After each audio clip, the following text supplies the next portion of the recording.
Pandangan saya terhadap orang yang berpenampilan ODGJ dan dianggap sebagai wali. Pertama, kaidah. Ingat, kaidahnya hanya wali yang bisa mengetahui seseorang itu wali atau bukan.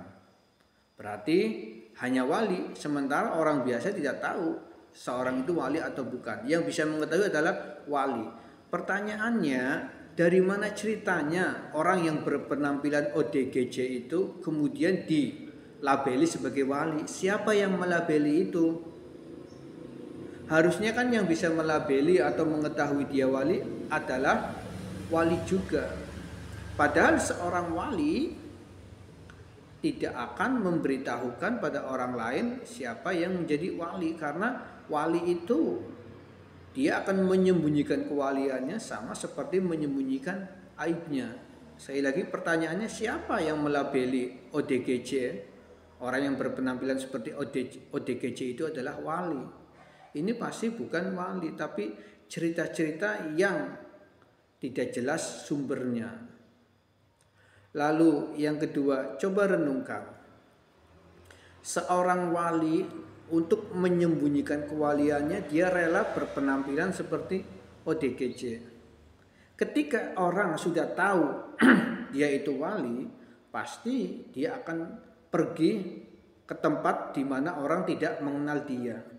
Tapi kalau dia masih saja di situ, padahal orang sudah menganggap pendukungnya, kelompoknya menganggap dia adalah wali, tapi dia masih tetap di situ, ya jelas diragukan kewaliannya.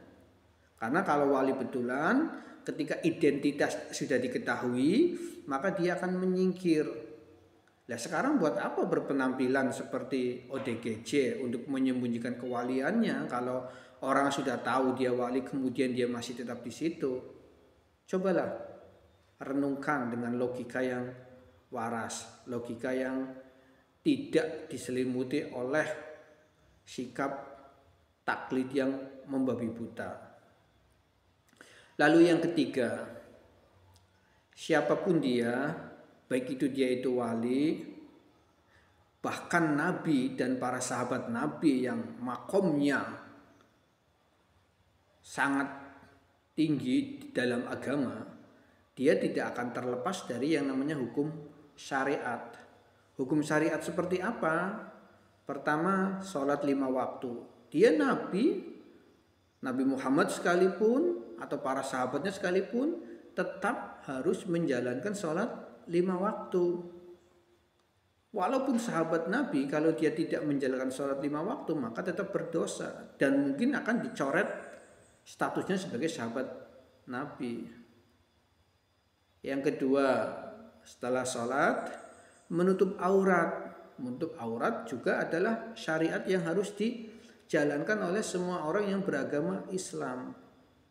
Dan aurat laki-laki adalah dari pusar sampai dengkul. Ini harus tertutup.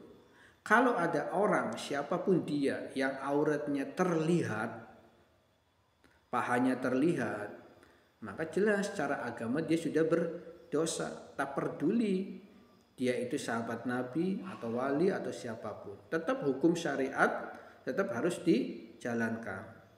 Jadi sikap saya ya cukup memprihatinkan ketika ada orang yang menganggap seseorang yang berpenampilan sebagai ODGJ, apalagi auratnya terlihat, apalagi tidak pernah menjalankan sholat 5 waktu, kemudian dianggap wali. Ini cukup memprihatinkan. Walaupun kita tetap tidak boleh menghina orang yang berpenampilan ODGJ itu, karena kalaupun ODGJ betulan, dia adalah orang yang sedang diuji oleh Allah, yang harus kita kasihani, yang harus kita doakan semoga Allah cepat mengangkat penyakitnya.